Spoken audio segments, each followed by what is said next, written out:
Welcome to Nothing But Nets. I am joined with my kryptonite, apparently, Nate the Great One. If you missed it, we had a debate on Brunson versus Halliburton. I'll be honest with you. Nate made some really good points. It's the first time I think I've ever left the debate saying, I'm not sure I won this one. Nate did good. He had me arguing on his terms. He turned it into a playoff debate, and he made some really good points about Brunson. So if you haven't heard that, go to my channel and you can hear the debate in full. And you can. But to be fair to me, I did go into the chocolate factory and argue for vanilla. So I was up against it in that one amongst all Knick fans. But Nate, how's it going? Good, Gary. Always glad to talk hoops, and yeah, your argument with Halliburton, it was only about a year late, or you really would have had an argument. I I, I said you made a good argument. It was good. Like, if we're in a court of law, perhaps the jury could see it your way, but I still stand by my man.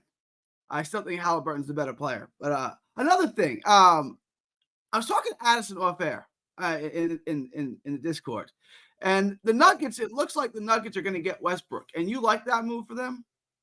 Yeah, he sent that word gets around quick, huh? Yeah, he Addison was talking to me in Discord about that too. I mean, it's like Jamal Adams for the Titans. I hate to bring up football on your channel, but it's like they're not signing. He's got 1 year, 4 mil on his contract. If it doesn't work out, it doesn't work out. You know what I'm saying? But if he can provide something to the second unit, or even I'm thinking like in the playoffs, he could be on the court with Jokic. Like I'm interested to see like can Russell Westbrook actually operate off the ball, like as a cutter, slasher, scrappy playoff. Like does he turn into like a Jose Alvarado but on crack? You know what I'm saying? Like And like an this is what I mean. athletic super saiyan. Go ahead. Yeah. And So I'm interested. I'm interested. this has always been my kind of take on Westbrook the last couple of years, right? Since he's kind of left his prime. Can you give me 20 to 25 minutes of all out balls to the wall basketball, defend their best player, uh, and just go all out, right? I'm going to ask for most of your contributions are going to come on the defensive end. I'm going to ask you to stick with their best player for 25 minutes a game. If you get some points, you get some points, but we're not running the offense through you. You're going to play off the ball. Can you do that? Then I think he adds a lot of value.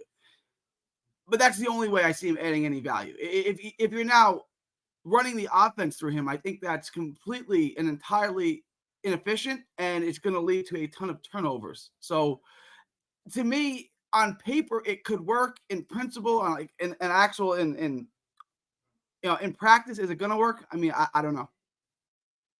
I think we're lockstep in this. Like I said, Jose Alvarado and crack, and you just kind of Yeah, elaborate like to what that could be on the court. But the issue is like with him is can a guy who's had the ball in his hands 90% of the time since he was 8 years old play off the ball all of a sudden and turn into that guy who yeah, you're not going to be on the ball, you're going to guard the best player, everything you just listed. It's a tough transition. It's not easy for a veteran and a guy who's a former MVP to accept that role and to dive head in. But hey, if anyone could do it, it's Westbrook. Like the guy's career has thrived off of his athleticism and working harder than other people. So yeah. I why mean, not? there's an argument that he's the best athlete in the league, and I just always said he should have picked football. Imagine him as a wide receiver, 6'3", 6'4" wide receiver with that kind of speed and bounds. He could have been an all-pro wide receiver. If he But came in, if he came into the league now, people would be shitting on it. His scouting report would not be great. it's entirely true. Like him out of college right now, his UCLA tape would not. He wouldn't be a top 10 pick. All right, so I do want to get into my Nets now. First, I want to kind of throw it at you right here. The Brooklyn Nets 24-25 roster. We can go over it in just a second. Is it the worst roster in the NBA? If not, whose is worse?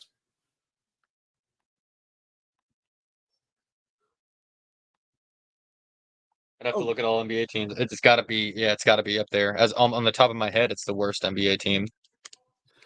the over I don't know if under. there's the Wizards. The Wizards are pretty bad.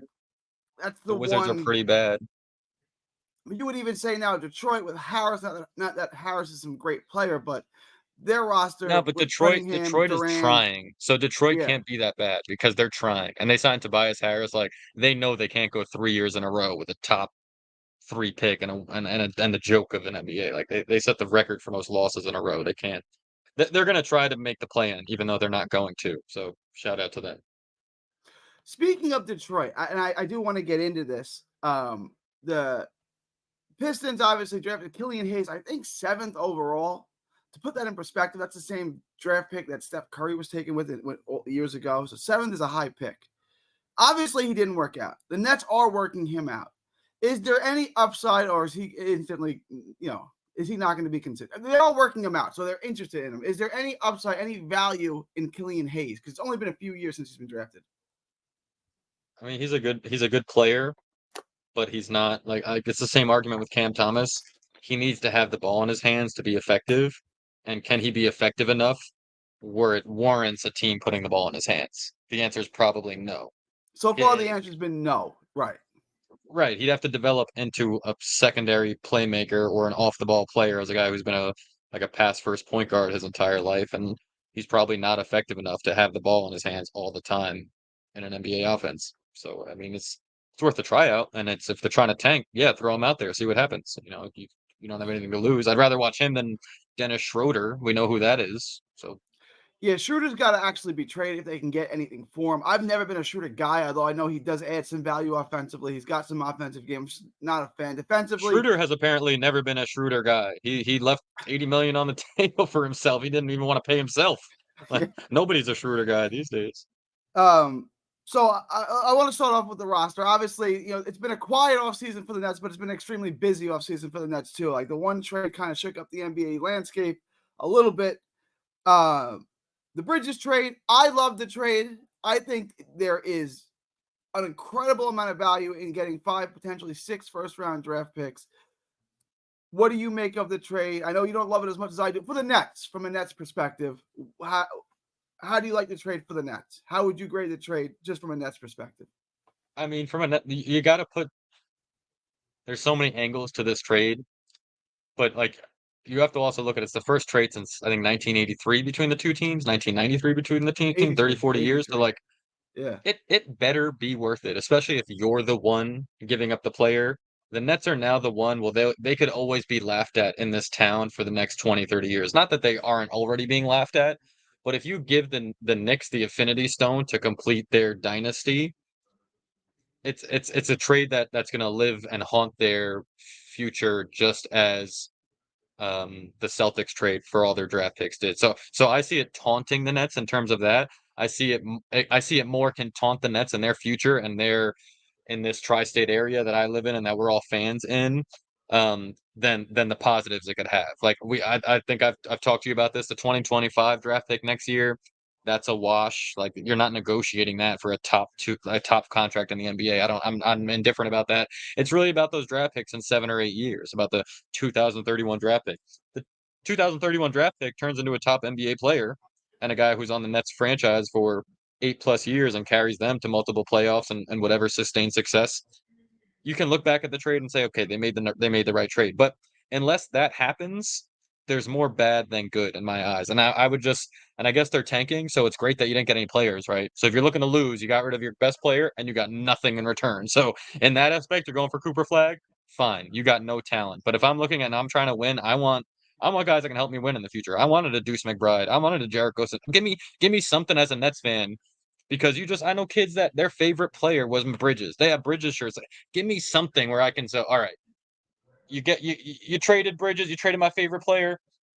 I'll get excited over Mark Sanchez, even though I know I shouldn't be. You know what I'm saying? I can at least invest in something here, and the Nets gave you nothing in terms of that.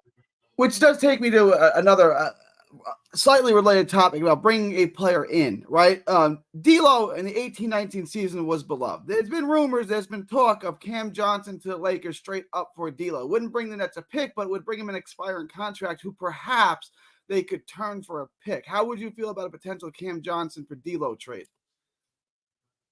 Yeah, I think we brought this up a couple weeks ago. Like D'Lo, I think it would work for both sides. Do I think they'd do it? Probably not. But I mean, in the Lakers. But I think it would work for both sides. I don't think D'Lo works in a playoff rotation with with LeBron James and D'Lo having to play off the ball. He essentially turns into, can you make threes for me tonight or can you not make threes for me tonight? And that's really how he's going to impact the game in the playoffs and not do a lot for you on the other end. So I think it could work. And Cam Johnson's a little bit bigger body that can just, LeBron always needs his 3 or 4 cones on the team that can just be there and shoot the three and play defense on the other end. So I like it for the Nets. And to bring up the tri-state area and the fandom and like get fans excited. That move would get the fans excited. That would get your 8 season ticket holders. You would get them back. They would all be, those phone calls will be ringing. So it would help the Nets for what they're trying to do, which is trying to fill some seats this year while also tank for Cooper Flag. I think it fills both shoes perfectly. So defensively, that would be a complete disaster with him at the 1 and Cam at the 2. I don't like that. I can't even. I mean, that would be an But don't absolute worry, because disaster. somehow Nicholas Claxton will win Defensive Player of the Year with that team. He'll He's going to somehow get a lot of hold the shots. whole He's going to paint get a lot of entirely. chances to block shots. He's going to get a lot of opportunities. As much as Yeah. Cam and D'Lo are going to get cooked. And I don't even think D'Lo is as bad a defender as he's made out to be. He's certainly not a good one, but they make him out to be as bad as Cam. I just don't think that's the case. But he's obviously not good defensively. You know what Clowney needs? He needs Hartenstein's push shot. If he could have a Hartenstein push shot that he knocked down at the same rate, I would absolutely love. I mean, not Claxton. Yeah. Well, I mean, look, and I love Claxton. He's been here 4 years now, and 5 years, 4 or 5 years, and he's made no Just improvement extended it. offensive. He's made no improvement offensively. So I mean, I'm not expecting him to add because he's added nothing to his offensive repertoire. It is today what it was the day he walked into the league, and he's probably a worse free throw shooter. So offensively, he's gotten probably worse. And I'm not trying to dump on the guy. I But like that's Claxton. both guys in the league. Yeah, you're not dumping on him because it's really hard to just get better at that level in the NBA where you can like all of a sudden score when you've never like you didn't even do that at Georgia. You can't Right. just like it's not a video game where he can just go practice his one-on-one moves and all of a sudden have a one-on-one move. You are what you are at to some degree in the NBA. I think guys can. We've seen they can develop a catch and shoot shot, but you're not just becoming a one-on-one scorer if you've never been a one-on-one scorer. So I actually got 2 questions for you. On Claxton, I want to ask you about his extension, but first we talked about D'Lo. And I'm interested in that D'Lo for Cam trade because I think that I can trade D'Lo at the deadline for a first round pick, a future 28, 29 pick. However, my concern is this. And it's not a small sample size anymore. It's 32 games. He's played 32 NBA playoff games, and all but one of them have been pretty bad, right? Like he's been a really bad postseason performer. So would a team, in your opinion, be willing to trade a future first round pick, be it 3-4 years out, whatever it may be, for D'Lo at the deadline? I think you answered your question right there. No, he it's the same for the why the Lakers would trade him. He wouldn't. It's tough for him to fit on a playoff rotation unless he's got the ball in his hands all the time. He doesn't serve enough of a purpose off the ball for you, and that's what he's going to be. And so he's like that guy's like, and we saw Tim Hardaway plugged in a couple games, and it was like, all right, shoot 2 shots. If they go in, Tim, we'll keep you. And if not, you won't play again. It's the same effect with D'Lo. It's like, unless he's making shots, which is tough because he won't have the ball in his hands, it's going to be tough to have him out there. Even when he was the primary ball handler with the Nets in the postseason, it was still bad. He was the kind of a primary ball handler for Minnesota in that series too, until he was bad and they had to take the ball out of his hands. He's had a chance as the primary ball handler, as an off-the-ball player, and none of it in the postseason has been good. And I think D'Lo is a good player. It just has never come together for him in the postseason. Like I said, it's not a small sample. I could see him playing off the bench in Minnesota in the playoffs next year. You know what I'm saying? A team like that that has so much defense. Yeah. They have so much defense where it's like, all right, we'll have D'Lo on the second unit if he can help us out on that second. Your team that really struggled to score offensively, and if he scored 20 and 6 in a postseason game next year, you wouldn't be shocked. Like he's certainly capable of it. But as you alluded to, he's done it once. I want to get to the Claxton extension. Nick Claxton, $25 million a year over 4 years. It's top dollar. First, your thoughts on that, and then kind of, do you think he'll be here for 4 years? Because his contract goes down in value over time. Or is it something they're going to look to trade him after a year or two of this contract? I mean, I certainly like the contract. It's a good contract. We've discussed like they have to pay someone. You can't pay nobody and go for Cooper. So that's clearly the guy they had to give the money to. And I always answer your questions in playoff talks. That's a contract that's easily tradable, and it doesn't matter whether they want to make that decision now. Because if Cooper Flag comes in and Donovan Mitchell or whatever I'm making up, so many scenarios can happen in the NBA where he could easily be on the team in 4 years as the Nets are the 5 seed making a playoff run. Or if things didn't work out with maybe the Nets get the 4th pick, maybe they don't get a free agent, maybe it's here then in 2 years and you still have 40 wins, or you're at 25 wins at the deadline, yeah, you're probably looking to trade him, and a playoff team would absolutely love Nick Claxton. He could fit on half the NBA teams right now. Yeah, At least. defensively, he offers you a ton of versatility. He's an excellent rim protector. He's an excellent switch defender. He offers you a lot defensively, and then he's really good in the lob game. Possibly the His best in the offense is league basically a switching. lob game. Yeah. Possibly the best in the league switching. I don't know if I'd want him or I would want any other center on a guard if they got switched on a pick and roll than Claxton. He doesn't get enough credit, but like if he played in a playoff series, his name would be trending all over Twitter because he would switch on to Luka and lock And Luka hold his Doncic for an own. entire Yeah. possession 1-on-1, and people would be like, wait, what's this 7-footer? Why have I never heard of him? Why is he not guarding Luka? Yeah, it's so he doesn't get enough credit, and I'm excited. Hopefully, he will have that role to play in a playoff game one day and switch on to one of those top 5 guys in the league. As far as two guys the Nets have right now who are currently on their roster, Cam Johnson and DFS, obviously two guys you would look to move. I believe you could move DFS. I don't think you're going to get a 2026 first form, but you might be able to get a future first form. And then Cam Johnson, who I'm skeptical that you can get. They were offered a trade from last year. They were offered, the Pistons offered them their 2026 last year, and the Nets didn't do it. Cam Johnson and DFS, are they tradable assets, or do you think they're going to be on the Nets for at least the rest of the season? DFS is definitely a tradable asset, and I think he definitely gets a first round pick for you. We've seen these guys who are the 6'8", 6'9" wings who have played on winning teams, who have performed in the playoffs, who have guarded multiple positions, including the superstars in the playoffs. Those guys are worth a lot and very valuable at the deadline. Like we just saw it with why am I blanking on who went to the Suns at the deadline? Royce O'Neal. Thank you. Yeah, Those Finney type of Smith's guys, better than Royce O'Neal. Yeah. they get a lot more value than you think.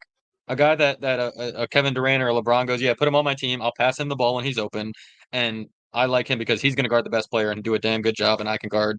I can rest on defense. So stars love playing with guys like that. He's absolutely like Luka Doncic always speaks highly of DFS. I mean, I think they were close friends in Dallas too.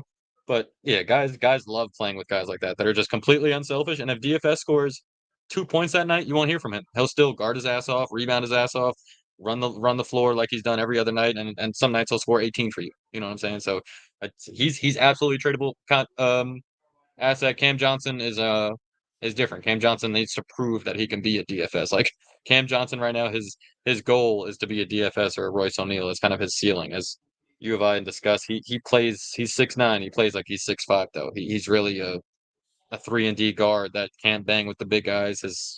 I don't And want to look can't up his finish, shot and chart, he but can't finish at the hole. He really. I don't even not only finish, he doesn't even shoot. Like he knows he can't finish. That's the worst part of it when you don't have confidence, and he looks like a point guard dribbling and kicking back out to his friends on the wing. So yeah, I don't Cam, just like 45% of the Nets roster. Hopefully he overperforms the first half of the year, and you do build up that value to trade him. Like I said, with half the guys on the roster, we could be saying that for though. The last thing I wanted to get into before we broke this down by position was Cam Thomas.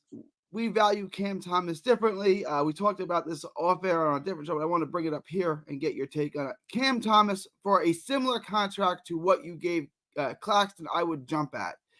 Would you extend Cam Thomas now, or would you wait for the end of the season? And if so, what kind of value do you think he would garner in the free market? Because remember, he's a restricted free agent. You'll be able to match any offer.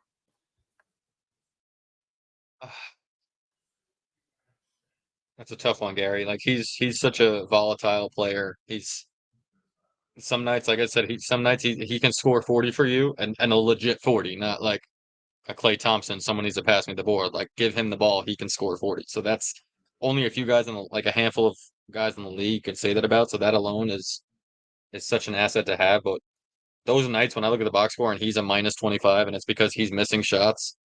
And when he's missing shots, he gives you nothing on the other end, and teams are picking on him. Like it hurts. So like I like the player, but like I said, I like the player like I like the Lou Williams. Is that a guy where a team that's not ready to win, or a playoff type team, a championship type team, like are you willing to give that guy what was the money you said? 30 mil a year? 20, that type 25. of I mean, I would do 25, 30, 30. but if you could get him for Claxton's contract, I would offer him what you gave Quickly. Quickly got a You took we're on the same wavelength with Quickly because I look at him similar to Quickly. I mean, I think Quickly does a lot more for his teammates and is not that as hit or miss on any given night. But I think the Knicks, and I'm friends with lots of Knicks fans who hated that trade at the time because they traded two. I mean, the Knicks had 2 first-round draft picks that, let's be honest, like they kind of hit them with RJ and Quickly, RJ whatever at number 3. But Knicks fans, That's not a as hit. any fan does, It's not bad, but that's not a hit on that's not a him. hit. But in Knicks Yeah, or Knicks in got the some Knicks bad realm, it draft is picks. okay. Yeah. We're talking about like Kevin Knight. Like this is a hit. This is a guy that everyone had their jersey. Kids had their jerseys around New York City. So these were 2 tremendously popular Knicks, and they had the foresight to know that we're trying to win a championship team, and paying Emmanuel Quickly $30 million doesn't line up with us winning a championship. So I credit the Knicks for trading 2 of their more beloved guys for a guy that frankly fit in better with what they're trying to do. So the Nets need to assess that, and if Cam Thomas is a second best player on a championship team and they truly think that, go ahead, give him the money. If he's not, I'd rather give him 80 shots a game and trade him at the deadline and have him score 27 plus a night, and then get the trade that we wanted for Mikal, or that I wanted for Mikal. Get the young players and the picks, and young players that can play in a playoff, like play on a championship team, not a Cam Thomas who can get you, fantasy points during the regular season. That's what I see Cam Thomas as. Like a I said this Jordan about. Clarkson. I think Jordan Clarkson is a good comp, and I like Jordan Clarkson. But you're right. Like obviously, Jordan Clarkson's a 6-man and he's limited. But in the realm of things, of all the NBA players in the league, Jordan Clarkson's not bad, right? If you have a career like Jordan Sure, Clarkson, that's not sure. bad. I think that's an excellent comp. But I like to use Lou Will as my comp because people like Lou Will. People respect him, and he Yeah, he's averaged thought 20 of in a points. much nicer light. Yeah, the Jordan Clarkson, even though there's not a whole ton of difference. Yep. Then all right, the next thing I wanted to get, well, let me get your opinion on this. Cam Thomas, would you rather see him average 30 a night or 6.5 assists a night? What do you think, given the Nets team this year, their What? offense, what would you rather see him do? 6.5 assists. Okay. I'm gonna take the other end. I want to see Cam shoot, shoot, shoot, and shoot. There's No, nothing no, else on this. well, no. You said, what do I want to like? I just don't think it's possible he can get 6.5. Like we had this conversation the other day with like Halliburton. Like Brunson wanted to get 10 assists a game. Brunson could get 10 assists a game. Like if it was like your contract, we're only going to pay you to get 10 assists a game. Brunson would easily get 10 assists a game.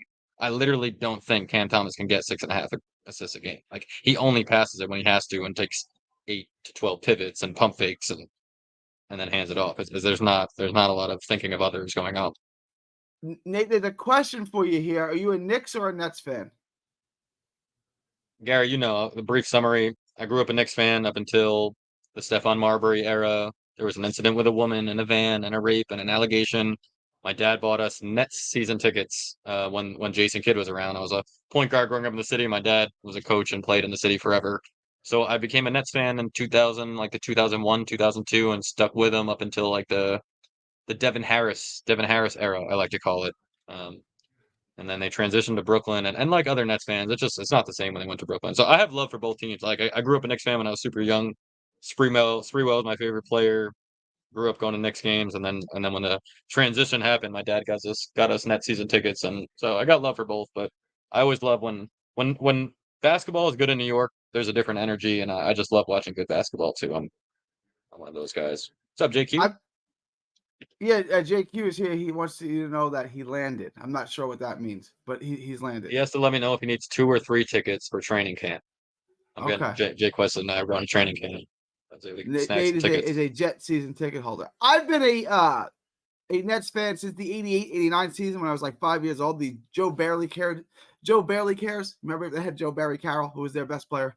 This was a horrible team. Chris Morris, Dennis Hobson, Charles Shackelford, and then Buck Williams was still on the team.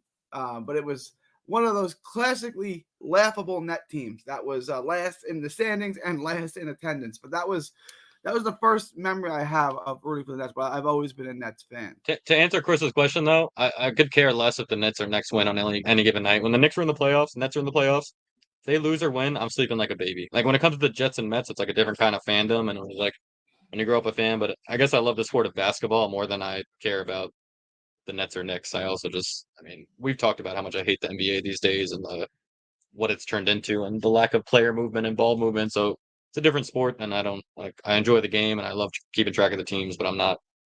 If the Knicks lose, Nets lose, I'm all. I'd rather have a game 7 than the Knicks sweep before. Oh, I'm all for the drama, baby. So, all right, let's get into the roster.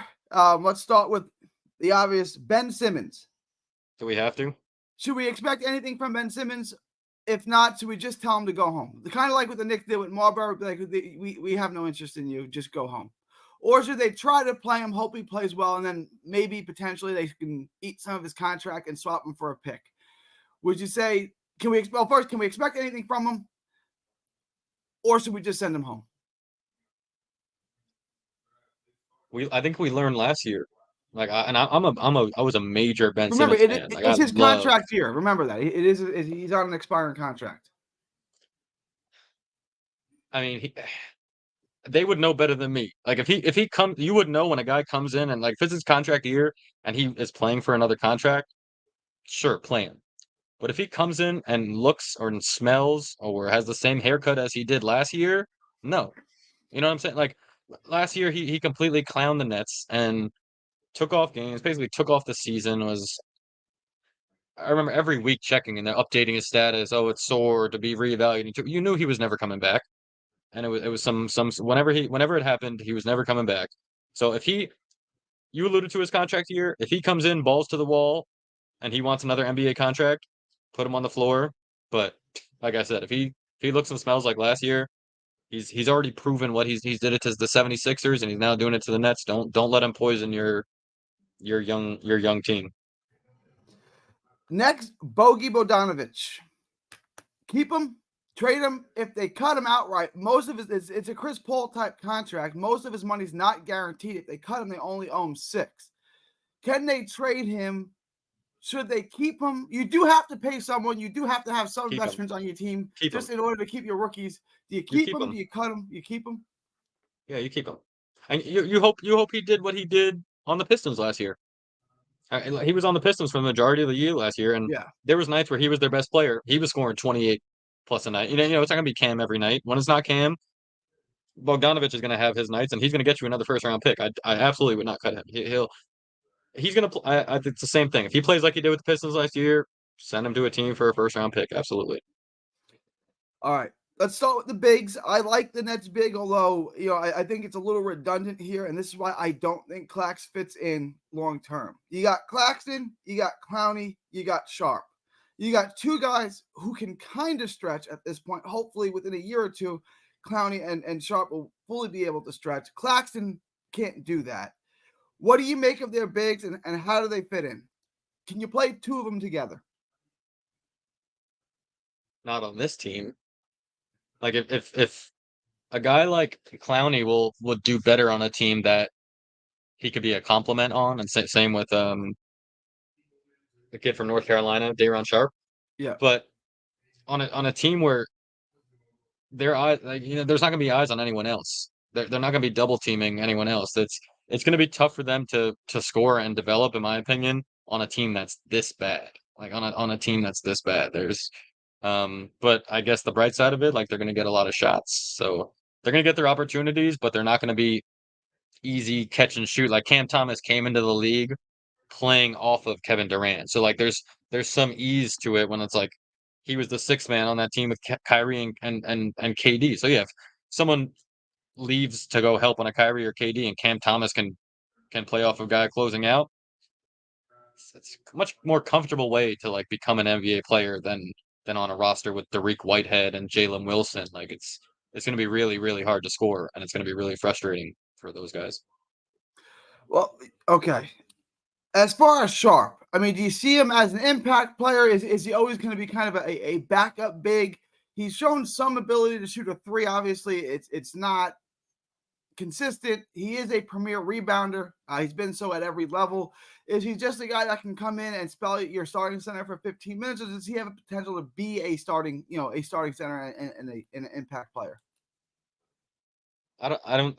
What I've seen right now, I don't think he could be a starting center. Like starting center on a bad team, sure, but that's obviously not what you want. Same with Right. the Cam Thomas argument. Like he could be a secondary option on a team with 20 wins. Great. Now, obviously, we're talking about playoffs and building for sustained success. Sharp, I don't see as that guy. Like I think of a guy like Naz Reid. Naz Reid, I think, is one of the most talented centers in the league. And just with his one fault here or there, like he can't find a starting role.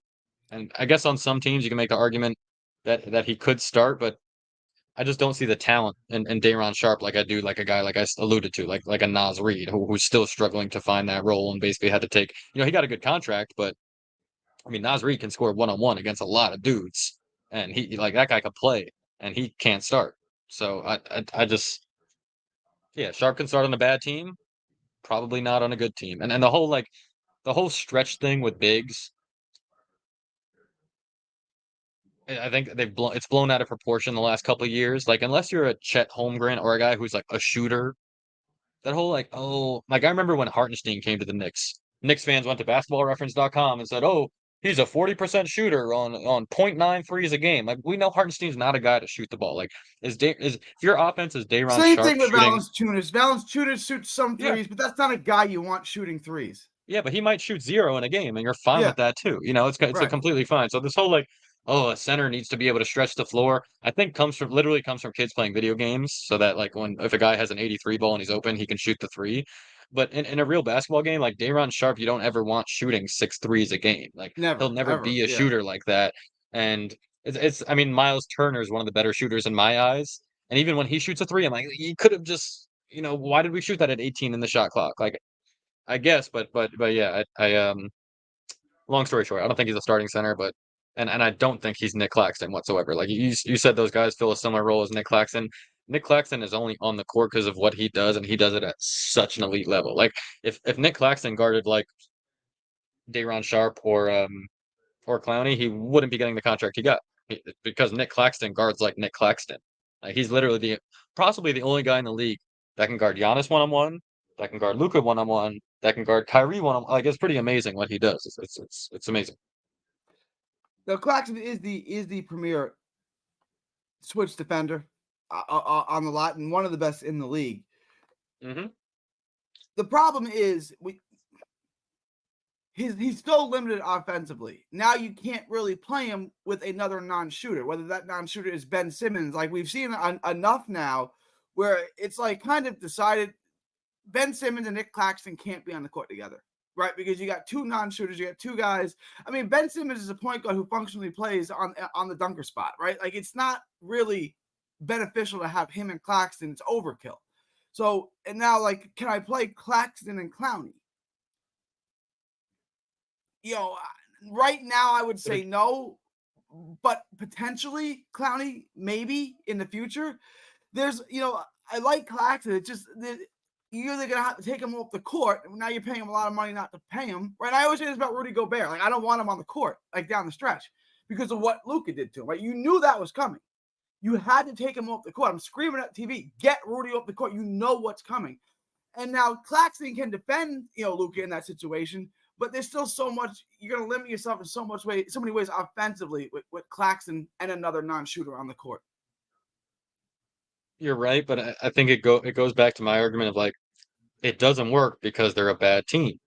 It could possibly work if they're a somewhat better team. Like I watching the Knicks this playoffs, Hardenstein was on the floor with Precious Achua, and when guys got banged up and Mitchell Robinson and Precious Achua were out there at the four, like if teams are good, and goes back to my other argument, like if there's player movement and ball movement, but yeah, if you want to play ISO Luka Doncic basketball, yeah, you can't have two non-shooters out there just standing in the dunker spot. It clearly wouldn't work out. But there are teams where it can work out with, and I just wouldn't focus on that now. Focus on developing the players. Agreed. You're obviously not going to win games. You're not going to win games. It doesn't matter if they're 4 or 5, but like just develop assets and develop these guys into like NBA basketball players where I mean, look where the Knicks were. Look how many years ago when I forget, I think we just hit the anniversary of Kyrie and KD signing, and the Knicks going with Julius Randle and defensive guys and this and that, and adding a piece here and adding a piece there, and now all of a sudden they're this like model of sustained success and have guys on great contracts and guys that can two-way players and all that. So it can happen just as quickly for the Nets if they get the right players in. I guess that's the bottom line and develop correctly. So what they have now is not going to work on the court. It's not going to win them NBA games, but there are pieces there that can be a part of the future, and that's what it's about. That's what this team is about. Finding out if which one of these pieces can be a piece for the 2026 Nets, the 2027 Nets. Next, I want to move to kind of the forwards. Trendon Watford, Jalen Wilson. I think these guys show me a lot. Like Watford's one of those guys who's really good at nothing, but he's also bad at nothing. Like he can do a little bit of everything. He can defend multiple 100%. positions. He can handle the ball a little bit. He can shoot a little bit. He just offers you a lot. And then Jalen Wilson is a guy. I don't know if you've been paying attention to the summer league, but he's dominating Shooting the the lights out. summer league like you want him to, right? We'll get to Whitehead too. Whitehead's been awful. I don't even know what to make of that. I mean, I guess just stick him in the G League and hope he gets good. But he's been horrible at every asset of the summer league. So Watford, Wilson, and then Whitehead. If you have any comments on that, what do you make of the forwards here? I love Jalen Wilson. I wish Jalen Wilson. I mean, obviously, I wish Cam Johnson wasn't on the contract he was on because Jalen Wilson should really have all of his minutes. I don't see what um Cam Johnson can do that Jalen Wilson can't do. Like Cam Johnson got the benefit of playing on the Suns. That's really the only reason why he has that contract. If he didn't earn anything in the Nets jersey for the most part. He got the contract because he played in the playoffs on a team that almost won a championship. He made some threes like that. That's why Cam Johnson is Cam Johnson. If Jalen Wilson happened to be drafted by Phoenix and a couple years younger, Jalen Wilson would be Cam Johnson. So yeah, I love it. Jalen Wilson's got a little more playmaking ability. Like I said, He's also Cam more Johnson, but better. physical. He's a lot more physical than Cam Johnson. He's like, yeah, it's a basketball player. Yeah, you can dribble it. Yeah. Yeah, of course. I love him. Trendon Watford, I completely agree. I was trying to think of like a player comp for Watford, but it's like almost like that Kyle Anderson slump. He's not a Kyle Anderson, but he can like I trust him to be out there and make the right play. And he's not a guy to take outrageous shots, but he could also like if the ball was in his hands at 6 seconds, get a shot off. There's always a role for those guys on a second unit that, like you said, their IQ is there. They rebound enough. They play make enough. They could pass the ball. They can shoot enough when need to. You don't want him to shoot every three, but if he's in the corner with the shot winding down, you're going to pass him a shot for three. Bottom line. So I like him for this year's Nets team. Dariq Whitehead, I didn't like when they got him. Still, yeah, same thing. Throw him in the G League. Don't take any shots from the current guys right now. Whitehead has been. Have you watched the summer league? He's been the worst player. I mean, it's just a good thing that Bronny is playing in the summer league. Otherwise, like I feel like there'd be a lot more attention on how bad he's made. A couple plays defensively, but they've been like chase down blocks. It's not like he's whole. You know what I'm saying? He's not like he's sticking people, putting the clamps on him. Right. He's got a couple chase down blocks, but other than that, I mean, he's been as bad as he could be. And this was a guy back in I guess 2022 was the number one guy in his recruiting class or number two, depending on what system what rankings you looked at. But this was a guy, like I said, going into Duke, who's considered one of the top two players in the country in that recruiting class. Is there any hope for him? I mean, is it just what do you make of that? I mean, do you see anything that tells me, okay, let him get right, but he can do X, Y, and Z really well? Well, you don't see this type of development. Like you do see lots of guys who are top 50 ESPN recruits who have the athleticism and the shooting ability and all that stuff that pops as a high school player. You see lots of stories of those guys all of a sudden it doesn't work out at college number one. They go to college number two. Now they're playing in the MAC. It didn't work out with that coach. Now they're at the WAC and they're moving to small schools and now everyone's like, what happened to that 5-star? Dariq Whitehead is more like that to me, he didn't end up at the MAC. He happened to do enough to get into the NBA. But unless there's player development at his age at 18, 19, 20, 21, like it's basketball. I say this to kids all the time where I'm like, you at 13 years old, you need to go shoot 10,000 shots now because when you're third, it's hard to get better at Yep. dribbling and playmaking and stuff at 24. At 18, 19, that's when he needs to be developing his game. And if it's not happening now, I don't see a snap of a fingers and it's going to happen in 2 years. So throw him in the G League, and if he wants to work on his game and go balls to the walls, you'll see it happen in the G League. And if it doesn't, it doesn't. But no way do I think he should be on the roster based off what he's showing us in the summer league. As far as the guards, we already talked about Simmons. If Simmons is available to play, just entertain the question. Don't I understand it's absurd. Who is your starting point guard, Simmons or Schroeder? Can I plead the fifth?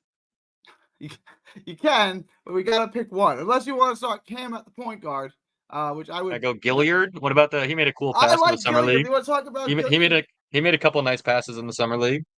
I mean, they're going for Cooper Flag, right? Let's throw some names out there. I like Gilliard. He's shown me a lot. He's an excellent ball handler. He's an excellent decision maker, and he's been raining down three, so he's shown me a lot. What is he, 5'8"? Yeah, he's little. Yeah, I mean, that's just going to create on entry passes. He's up against it because he's so short, right? Obviously, it's going to make a ton of issues defensively, being 5'8". Is he throwing entry passes to Nick Claxton? Who's he throwing entry passes to? Well, right now in the summer league, it's been Cheatham and guys like that. Oh, okay, yeah. I got you. I thought you meant in their offense. Yeah, it's being 5'8". I'm not saying it can't be done. I know the people out there screaming Muggsy Bogues and Nate Robertson and Isaiah Thomas. It can be done. You're just putting yourself at a major disadvantage and making. You now have to be great. You just can't be a good ball handler. Like, remember the Nets, and then they played for Golden State. Chris Chiozza. And I really liked him too. He was a good decision maker. He could knock down some shots, but ultimately, like his role is so diminished because of his size. Mike James, remember Mike James? Yeah. One of the best European players to ever do it. He kills it in Europe. Does Gilliard have? I mean, like if you want to give Gilliard 20 minutes a game, okay. I was teasing. No, I don't think so. I mean, I think a guy who's got a better shot is someone who I think might have been your next topic was Shake Milton. Mm-hmm. Like if you're playing a team where you need someone to you need to guard, you need to defend people, and Schroeder is not giving you is not probably going to score enough that night based on matchups or a bigger team. I wouldn't be surprised to see Shake Milton out there. I mean the Nets are a team that's gonna. If I put their over under at 5.5 for starting point guards this year? What would you take? Like different players to start a point guard. Well, I'm saying they'll probably start a lineup where Cam's the starting point guard, right? Definitely. So 5.5. I'm thinking trade deadline too.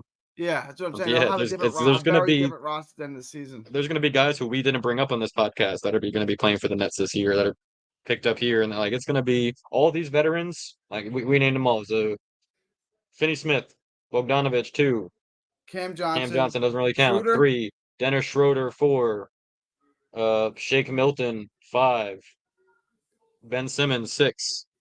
There's a bunch of veterans. There's a bunch of veteran guys, and I think 4 of those we just named our point guards too, who was Shake and Ben, and so all those guys I think are going to start at some point. They're all going to start. So Shake played a role for Philly off the bench for a few years, where he was a rotational guy, and he gave him quality minutes. Kind of describe Shake Milton's game and what can Net fans expect, because he's going to get minutes. I would imagine he's going to be in the rotation to some degree. What can Net fans expect to see from Shake Milton? Effort, defense. He's definitely got that ball. He's balls to the wall type of point guard. Lack of playmaking. Lack of. I like to compare him to one of your favorites, to Tyrese Halliburton in terms of finishing around the rim. There's not much. He's not going to do much for you around the rim. He's not going to do much scoring for you. Period. He's going to be either a catch and shoot 3 guy, or playmaking on or off the ball, but he is going to give you a lot of effort and a lot of defense. But it's interesting, Gary, when I was just looking up, you're talking about the different topics we were going to discuss tonight, looking up his numbers. He's really one of the rare guys that has declined as a 3-point shooter since being in the NBA. That year he was with Philly, he was top 5 or somewhere in 6 man of the year, and it was I think he shot 3.5 threes a game, and he was shooting not the worst clip, 35, 36%, something like that. And ever since then, his shooting has gotten worse and worse. I don't know if that's a big reason for his um, decline in playing time on the various teams he's on, but the guy could defend. He's the perfect European basketball player, perfect European point guard. But unfortunately, that doesn't work here. That's kind of we've kind of touched on the whole roster here. So I got 2 questions for you. Please. Preseason prediction: Cam Thomas's final stat line. What will it be?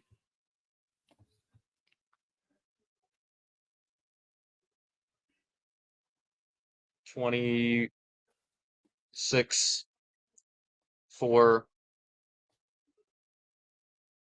and 1.8 on the rebounds, under 2 rebounds. Okay, so 26, and then as far as his shooting splits, what are we looking at?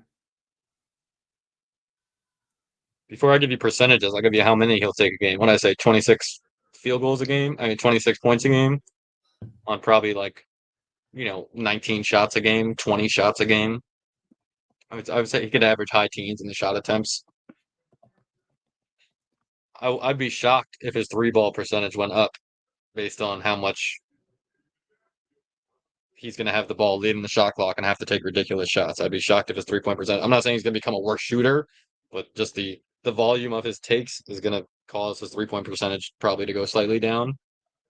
I'll give you this. It's kind of like a quarterback. If he's able to take over the offense and have the same splits, I'm not worried about how many points a game, how many assists a game, but if he could shoot the same from the field, I would look at it as a positive, as like, wow, this is similar how they say to quarterbacks. If you can repeat what you did your rookie year, your sophomore year, that's really a step forward, with defenses figuring out. Like if he can repeat his shooting percentages with every scouting report and every defense focused on him, I'll give him credit. So as far as the shooting splits, I want your predictions. I'll give you mine. Field goal percentage, free throw percentage, and 3-point field goal, 3-point, and free throw percentage. What do you think we're looking at? Do you have what did he have last year? Do I get a reference point? I can get this. I was looking at because I got another question, and kind of a ridiculous question, but I'm actually interested in the answer. So last year he had his shooting splits were 44.2, 36.4, and 85.6 from the free throw line. I'll go 42, 33, and 90. So you think he's going to take a step back and feel because he's going to be taking so many absurd shots, right? It's just the launching defense, so many grenades. Yeah. Yeah, it's just it's so many more volume of shots, and it's like he's the guy going to be getting the ball with 6 seconds on the clock with 2 guys running at him, and he's going to take a step back 3. Like I said, don't think he's become a worse shooter. I just think his volume and the difficulty of shots is going to increase, which will naturally slightly bring the percentage down. I think he'll take a step forward, so I think his stats will stay about the same. I said 45, 35, 85, which is pretty efficient for a grenade launcher on a terrible team. Now, a step forward for me if he does that for sure. Yeah, the record for field goals attempted in a season was in 1961, 1962. It was by Wilt Chamberlain. It was 3,159. I think that's safe. He actually has the 5 most.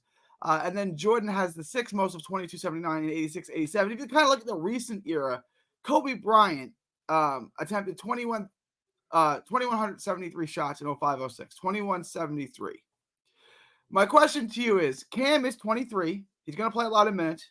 If he stays healthy and plays close to all 82, can he make a run at that mark, which I'll call kind of the record in the modern era? Not even close. No. If he plays all 82, that works out to be 26 and a half shots a game. Did you hear the names you just said? Did you hear the names you just said?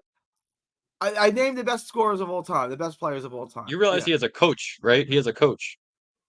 That coach is not going to let Cam Thomas shoot as many shots as Kobe Bryant.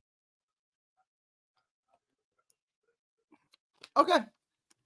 There's no way. It's a lot. It's 26 and a half shots a game. It's a lot of shots. That's a lot of shots. These kind of comments here, Rick, I love you. Rick Kent says Kobe Bryant, that chucker. Again, Kobe Bryant took a lot of bad shots. He's a bad shot maker. He's the second greatest basketball player I'd ever seen in my life. If you think he took bad shots, Mike took bad shots too. Carmelo Anthony took bad shots. They have a knack for making difficult shots, and Kobe playing with Smush Parker. I'd rather Kobe chuck something up with 3 seconds on the shot clock than pass it to Smush Parker. Just my take on that. Same thing. You look at some of those Knick teams Carmelo played with. Who do you want him passing the ball to? Right? Iman Shumpert told the story right before halftime, and Carmelo took like a fadeaway with 3 hands in his face, and Shump said, "I'm standing wide open in the corner." And Carmelo said, "I saw you, Shump, but I practiced that shot. I work on that." And Shumpert said, "I appreciate that, because I know next time he's also not going to pass me the ball." Right? So like at the end of the day, do I want Shake Milton shooting an open shot or Cam Thomas shooting a shot with 3 guys in his face on 7 pump fakes? Just put it up, Cam. Just put it up. It's kind of my feel on this team. I don't think I mean, we didn't touch on the coach, but that was the one acquisition that I actually do love this year for the Nets. I think the coach is going to do wonders for them. If Nick Nurse likes you, your chances are you're probably a pretty good coach. So I love Jody Fernandez, but I don't see any shot. Jody Fernandez, I mean, he's already accepted a job where he knows he's going to have a terrible record. He's not going to look terrible doing it too. You know what I'm saying? Like, I get you would rather have Cam Thomas shooting it, but he'd rather an open Shake Milton shoot the 3 and be like, "Oh, we're shooting good shots, we're playing good basketball," than to lose by 40 every night. And every time I got to turn on the Cam Thomas show, it's just down 40, Cam chucking. Like, it'll get a really bad rep around the league, in my opinion. To the public eye. Versus if the Nets need to do what they did in the D'Angelo Russell era. They need to play defense. They need to develop role players. They need to share the ball. They need to. That's what had Nets fans fall in love with that young, fun team. Rick says, "Gary, I'm just kidding." In reference to Kobe Bryant, don't get upset. I'm not upset. Just obviously you took a dig at Kobe because Kobe's my favorite player, right? Net or non-net, Kobe is my dude. I'm a Kobe stan. I think everyone knows that. Final question. How many games do the Nets win? Well, I want to have you go a little bit deeper on Jody Fernandez. But the last question I had here was final record. How many games do the Nets win this year? More than 25. Between 25 and 30. So yep. I've seen the over-under on various sides at 19 and a half. So you're taking the over. Oh, yeah. 100%. 100%. Okay. I said and 19. the coach in the center has a lot to do with that. Okay. Now, so then I'll leave this to you, and we'll be done.